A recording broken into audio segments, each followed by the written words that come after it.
hello and welcome to another episode of the Webinar Talk Show. My name is Tom Singer. And I'm Liz Green. And today we have something a little bit different. There are lots of things that go into an in-person event, including what we eat and drink. And now that my favorite part, what we eat and drink. Your favorite part.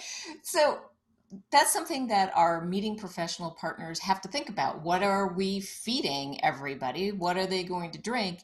And now as we are in hybrid events and even virtual events, there are food and beverages being provided. And our guest today really has an interesting take on what we need to think about when we're serving food and beverages to each other and to our guests. So Tracy Stuckrath, she helps companies and people not offend people or kill people when they're serving them food and beverage. She knows about food allergies and preferences, really everything around food. And this is so important in the world of meetings. And in fact, I hadn't realized that people who are doing virtual meetings are actually sending food to some of their attendees. And that's what we're going to talk about today. So Tracy, welcome to the Webinar Talk Show. Woo! Thanks, Tom. Thanks, Liz. Yes. Hi. It's all right. I always say if you get an E, some sort of vowel before Liz, I'm going to answer to it. So it's and I almost called you Tracy Stuckrath. So, you know, came out backwards. Okay. Tracy Stuckrath. Thank you, Tom Singer. So Tom, Tracy and I met in a line to get food at an event. Very nice. And we started talking about what was there, what we were each going to choose, because I have, given my heart condition, I have some things that I need to avoid. Tracy has some things that she needs to avoid, and how events can really make that feel inviting as opposed to, oh my goodness, I am going to have nothing to eat for lunch. Well, in fact, I have a story because several years ago, probably 5 or 6 years ago, I decided for Lent, I grew up Catholic. And so for Lent, I was going to go vegan. And I mean, I eat the typical, burger and fries type diet, for 45 years. And then at like 47 years old, I decided to spend 40 days a vegan. And my first week, I was speaking at a conference and I was at the luncheon and I had the special meal card and I gave it to the waiter and he goes, oh, vegetarian. And I looked at him, I go, no, vegan. And he goes, oh my, and he runs away. And like the person sitting next to me said, I just like to clarify, you said you were vegan, not Al-Qaeda, right? I mean, oh my goodness, that's hysterical. So, I mean, it was like this like commotion was caused that I wanted a special meal at an event. It happens every single time and I don't know why. So how do we avoid making people feel like they're asking for the world when they're just asking for something to eat? We need to understand that it's a fact of life right now, or for not right now, but it has been, and it's going to be even further. I mean, COVID actually has pushed people to eat more local. So CSA, community supported agricultural boxes, the farm boxes, they've gone jackknifed 400% increase in sales. And so people are looking to eat more organically and locally, but they're paying attention to their bodies. And so Tom, you going vegan, I mean, 2 years ago, I think, Economist Magazine named 2019, or that was last year, maybe it was 10 years ago, but the year of the vegan. And so the number of people going vegan is skyrocketing as well. Even though it's still a very small number, it is skyrocketing. So. Well, and in my case, it was a choice that I made for a couple of months, right? And I kept it up Monday through Friday. I actually gave it a name, Vegan Leaning. And then I would, Monday through Thursday. And then on the weekends, I would eat however I wanted. Right. But eventually it was just hard. And I stopped being, temporarily vegan. But my wife is allergic to everything in the bell pepper family, like bell peppers, jalapenos, etc. And living in Texas, they like to sneak bell peppers into things without even listing it on the ingredients because they consider it like salt or table pepper. So I mean, with so many people, for me, it was a choice. If I had to eat, meat to survive, I could have. But what do we do? How do we deal with people who don't have a choice and we're not planning for them at our events? Well, that's the thing, that we need to start planning for them at our events. And it goes back to the registration. And Liz, you and I were talking about this on the bullying podcast. Right. You have to start at registration. And because, so it's the 30th anniversary of the Americans with Disabilities Act this year. But in 2008, the ADA was amended and added the word eating as a major life activity, as well as all of our bodily functions. So the immune system, the digestive tract. So that now makes people who have food allergies, celiac disease, diabetes, that now gives them civil rights protections under the ADA. Not that a majority of them know that, but I'd never heard that before. I didn't know that. Yeah. So, and I joked that they didn't go put a billboard up and announce but more case law is coming out around it. And so when you're doing your registration, when event planners are designing their registration forms, hopefully they've already been asking about ADA needs in general, and they should be adding to my preference or my recommendation is to put mobility, hearing, seeing, dietary needs, other. And then if they put dietary needs, ask them, do you have celiac? Do you have diabetes? Do you have food allergies? And then using check boxes, list the top 8 allergens and more.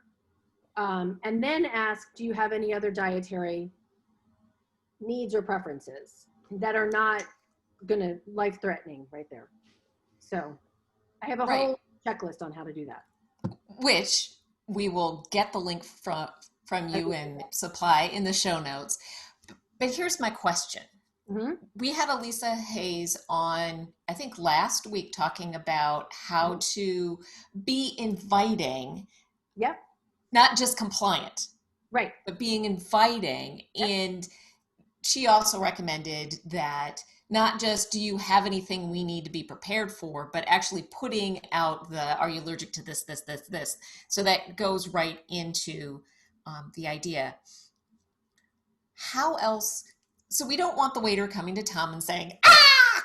Yeah. How else do we prepare the people who are actually at the event serving our food once we've done all the checklists to make sure that they're being accommodating and welcoming?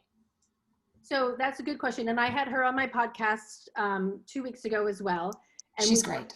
She's awesome. And all right, can I answer you in a second when I tell you the story of how I met her? So I actually met her at a food function in Washington, D.C. And it was an event that all 4 of us were at. And she had to take the back elevator, 2 elevators to the back of the house to get downstairs, to get to that food function. And then when she went, there was no server at the buffet to help her with her meal. And for anybody who doesn't know her, she's in a wheelchair. And so there was nobody to tell her what was in the food because she was about to have a kidney transplant. Right. So she had major issues. And then she got her food, there was not a table that she could actually roll her wheelchair up to. All of the tables had 10 chairs around them. So when I met her, she was sitting by herself in her wheelchair at a table with a sign that said, handicap. And I'm like, can I join you? And I pulled a chair up from somewhere else. And she had asked the hotel to open up some seating for her. They removed all of the chairs and left her by herself. And so that is not the way to be inviting. And so with dietary needs, and since I started, I've talked about dietary needs, but since I met her, my position on accessibility has changed a lot more as well. So staff at hotels need to be trained. They need to go through serve-safe training on food handlers so they understand what is being served. The labeling, a lot of the times, there's Cooper behind me. A lot of the times, the banquet team is responsible for labeling the food without any communication to the chefs. Oh. And so. Well, that's a problem. That is a problem. And do you know what a BEO is, a banquet event order? Yep. Okay, so. I'm married to an event planner. Oh, okay, you know what a BEO is. So typically the BEO doesn't list the dietary needs on for the event. And typically it'll say, salad, bib salad with pecans on it. And then it'll say the lunch and then the dessert. And at the bottom, it'll say 25 vegans without Tom's name. It'll say 26 gluten-free. It doesn't tell you what they're eating. It doesn't tell you what's in all that. So that's another level that we can actually make sure that is detailed out on that BEO, because servers live and die by that BEO. Because if it's not on that BEO, they don't know anything about the event. So that to me is one of the biggest hurdles that we can easily overcome. Well, and one of the things that like my wife will see with the luncheon she plans is somebody will say, I need a vegetarian lunch. And then the person will get it and the person next to him will be like, ooh, that looks good. I need that too.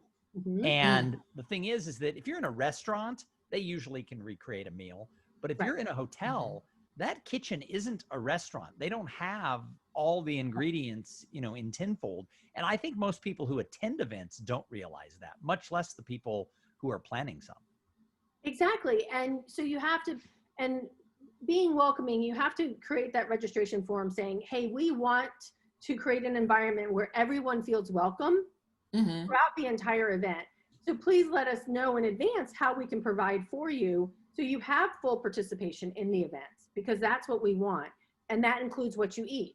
And that sometimes, if you're talking to CEOs, sometimes their administrative assistants are registering them. And, or even if it's not the CEO, but we have to make sure that information, that person is disseminating that information too. But then you've got, how do you find them on site? Meal cards, which because I'm not at my own house, I would show you a copy of a meal card. I have these 3x3 cards that I've designed that you hand it to them. And I mean, I've gotten meal cards, I don't even have anything small, that are like this small. I mean, right. Yes. And I'm like, who can read that in the dark?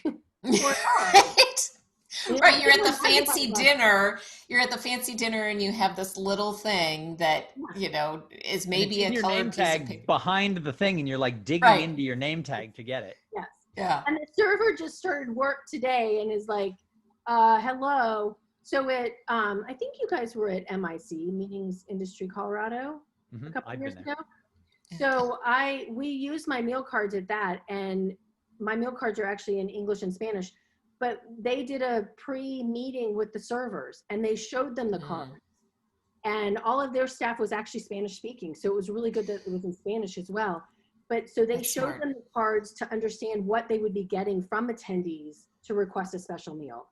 And I hate the word special, to request their personalized plate. Oh, I like that, personalized plate. Personalized plate's a great term for it. But one of the things that I was leading to is we also have to educate the masses who don't necessarily have a need, that you can't just look at the vegetarian's plate and say, oh, that looks better, I'll take that instead, right? I mean, this is bigger than just taking care of that one person. This is a societal education we have to do. Oh, big time. And even for people who have dietary restrictions who don't tell you in advance, and they show up and like, oh, I need this. And it does take pre-planning. And like you said, it is not a restaurant. It's not made to order unless it's done in advance, especially. I mean, I did one in January, and we had 600 attendees, and 200 of them had dietary requests. And that's a lot. That is a lot. But we also designed it, and this is when we were allowed to have buffets. We designed it that all but 30 people could walk through the buffet. So I worked at the convention center to create a menu that was free of the quote unquote oddball, and they're not oddball, but the off the shoot allergens, like mango and all of that. So the whole and then the vegan and vegetarian, and the convention center was like, you want us to put the vegan stuff on the regular buffet? I'm like, well, yeah, because everybody can eat it. Right. Yeah. So I'm struggling because I want to go two directions with you, because one of the things I really valued about our conversation on the Food Bullying podcast was about taking this idea home. And I host Thanksgiving many of the years, and I do a pretty good job of saying this has this and this has that. But when we're passing it around the table, I don't know that I'm always good about saying, oh, here's the carrot souffle, it has pecans in it. Right. Oh, here's this, here's the gravy, I used flour as a thickener. Right. Mm-hmm. So I don't know that I'm all that good at that. And I ask sometimes about what people either don't like to eat or can't eat, but I'm not sure I'm always good about it. So what do you have for the home cook who's hosting other people when we get to do that again? Yeah. It's definitely asking the question in advance. I mean, and you know, I've had somebody ask actually on a webinar last week, well, what about a wedding guest where you don't have that online registration? And oh my gosh, I remember years ago, somebody put it on their RSVP card, you know, and it was random, but there are ways to do online if you're not doing that. But if it's family Thanksgiving, or even actually we were at the beach 2 weeks ago, 17 of us in one house during COVID. And we had 3 vegans, pescatarian, gluten-free, and allergy to tomatoes, eggs, milk, and gluten. So we had to figure it out, and assigned me and assigned my niece, Jaden, responsible for those special meals. So we kind of played with it a little bit and worked it out. But you still have to ask the question, because you are inviting these people into your home. And the last thing that you want to do is call 911 from your house. Yeah, that's not a good outcome for Thanksgiving dinner. And you know, when we're accustomed to, hey, if you're making your gravy, use rice flour instead. You know, or what can I bring that can feed everybody? You know, how can I help you provide food for the meal at the same time? So Tracy, moving back to the world of meetings. Yep.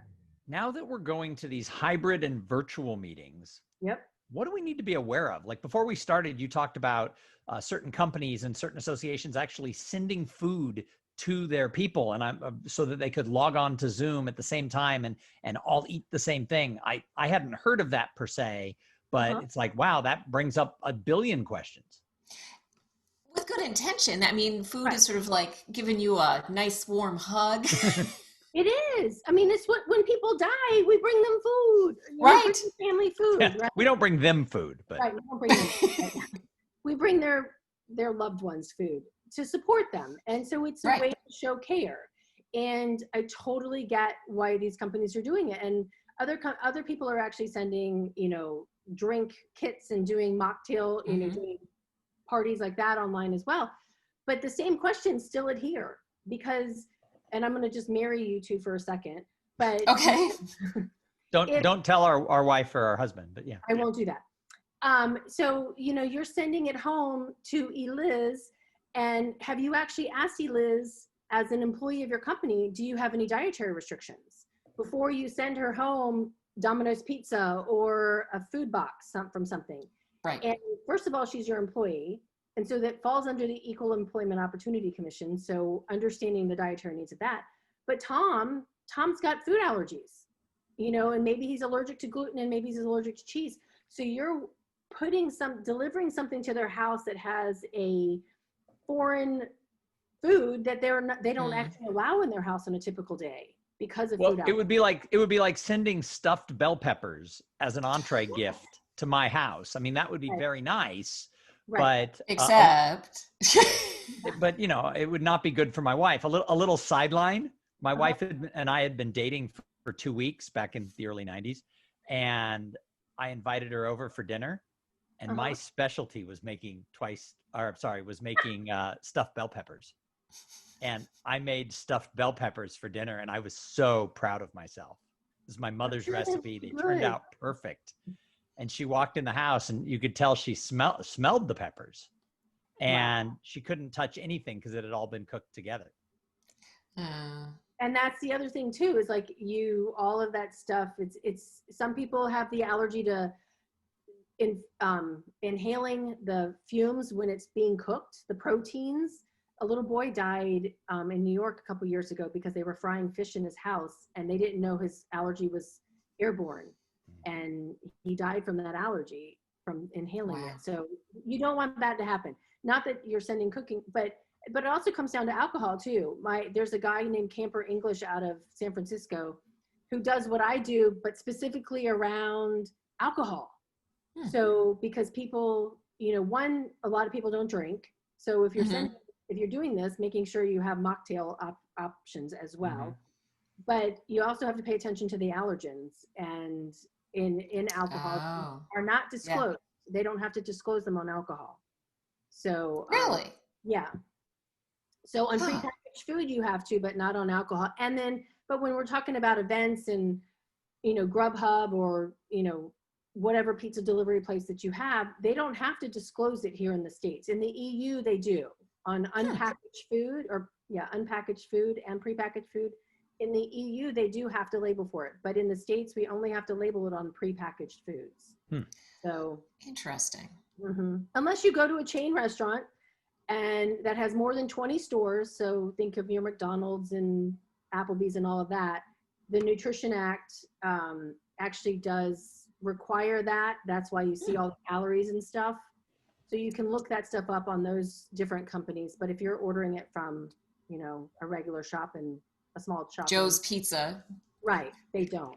And you bring up the idea of like sending a Grubhub coupon so everybody can order their own lunch. But what if you're in an area where Grubhub doesn't deliver to? Is that, you know, I mean, all of a sudden you get a coupon and it's like, here from our company, we want you to be able to eat with us. So here's $20. Right. And it's just a coupon because it's no good in your city. And that happened to me. I texted my nieces and nephews and I said, first person to respond gets free lunch. Free lunch.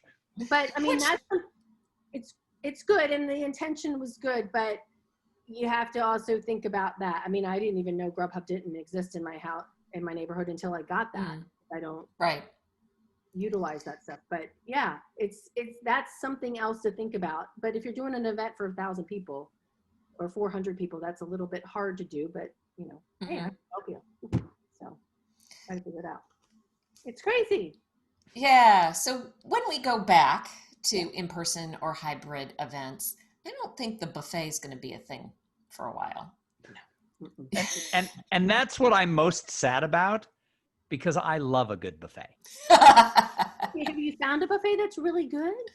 Yeah. I've been to some events. I've been to some restaurants. Take me to a good Indian restaurant with a great buffet. I'll just camp out for the whole afternoon. There should be a warning. Here comes Tom. Yes. Yeah, no, we won't be seeing buffets. The description that I gave to somebody today is think about it cafeteria style. And if you're too old to remember what going through the cafeteria is like when you're little, think of Chipotle. You know, you're going up to the counter, Tom's behind the counter. He's like, what can I get you? And your dish goes down the buffet line. So it won't be, and there may be plastic barrier in front of it. Should be, yep. And I was talking to an exhibit house who was going to sponsor a webinar I was doing. And I'm like, you know what? Let's have fun with those plastic things. I mean, you go to the grocery store and it's just hanging from the ceiling, right? Let's have fun. Put the cashier's name on that piece of plexiglass, you know, give him or her a Sharpie or whatever. Or we've got scrims, you know, Tom, I don't know if that company that does your signs behind you does the clear scrims that we could put up and have fun with it. List the allergens, list the food item instead of doing it on the little tiny card that nobody can read. Oh, actually on the glass. Sure. Yeah. So let's have fun with it and make it not so sterile, because that's what it's going to look like, which is just right. So again, welcoming. Yes, welcoming. It would be fun to know the person who's asking me, what do I want? Right. It'd be fun to know their name and say, thank you. Yeah. Joe or whoever. Well, and it's nice, you know, like I think it's Weston or W's, you know, they have Tracy and then it says my favorite thing or underneath their name badge, you know, doing the same kind of thing. And if we do have plated meals too, and this is a tangent, you know, they're going to be less. I have actually a grid that you can really only put, if you're going to keep people 6 feet apart, you can only put 3 people at a 6-foot table in a triangle area. So that'll be, you know, a little bit hard to do. You need a lot more space to do it. Yeah. A lot more space. Things are going to be different for a while. But They it are. doesn't change the fact that we need to be paying attention to the people we're serving food to. Yeah, I mean, food, one quote I've used for 10 years now is from James Beard. Food is our common ground, and it's the universal experience that we all share.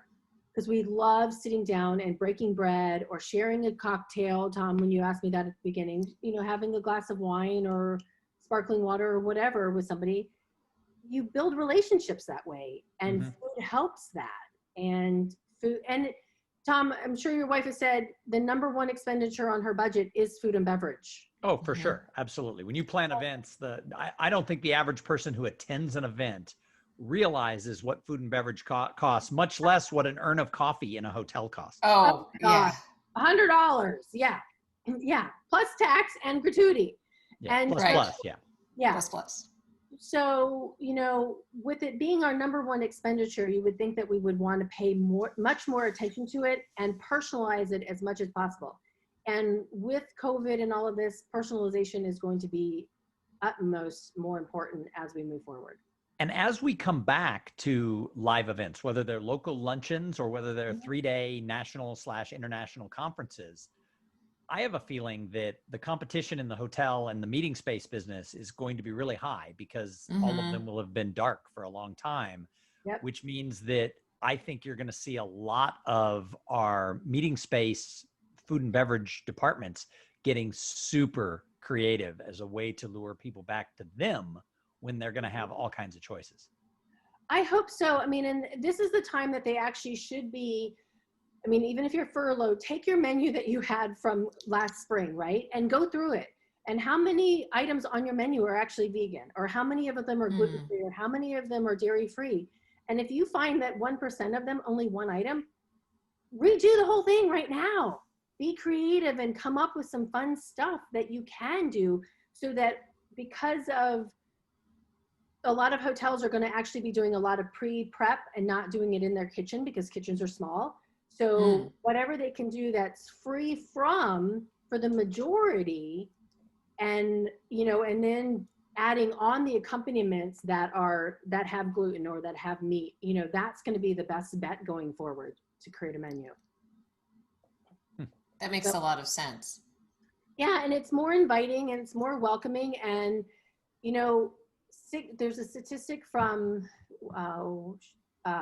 Gluten-Free Passport, Kim Kohler out of Chicago.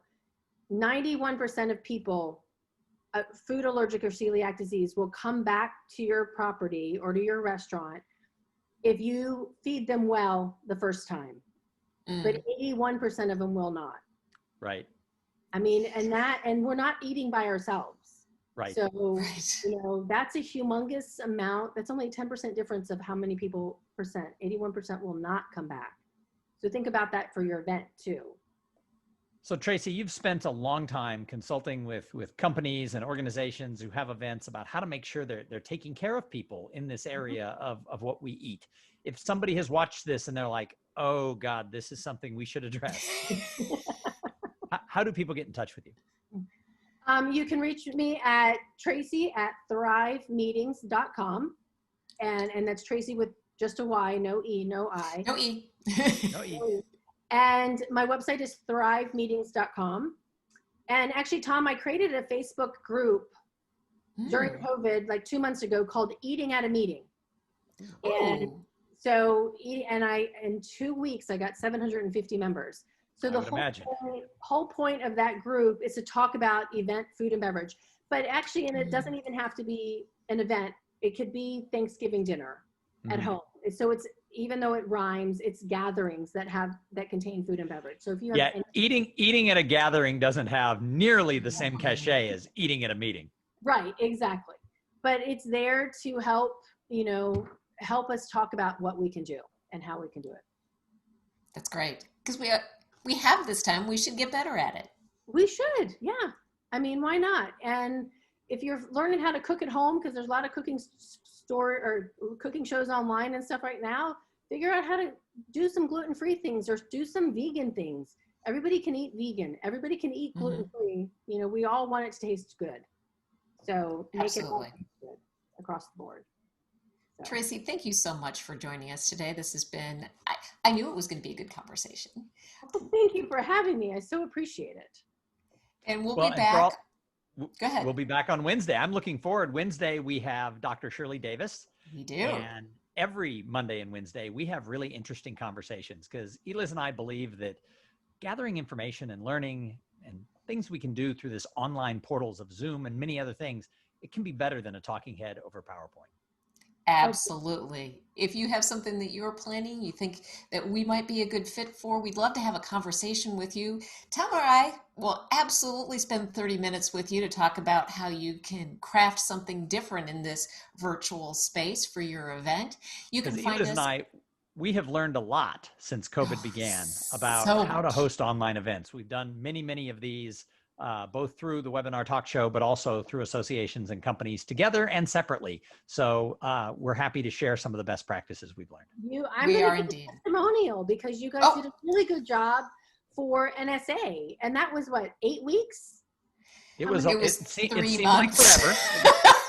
But it was awesome. It was that we hosted 25 breakout sessions for them. Yeah. Yeah, it was, you guys did a fantastic job on that. So I am a testimonial for both of them on being the MCs for that. And then actually Dr. Shirley for next week, she was fantastic. Her oh my goodness. Yeah. So good.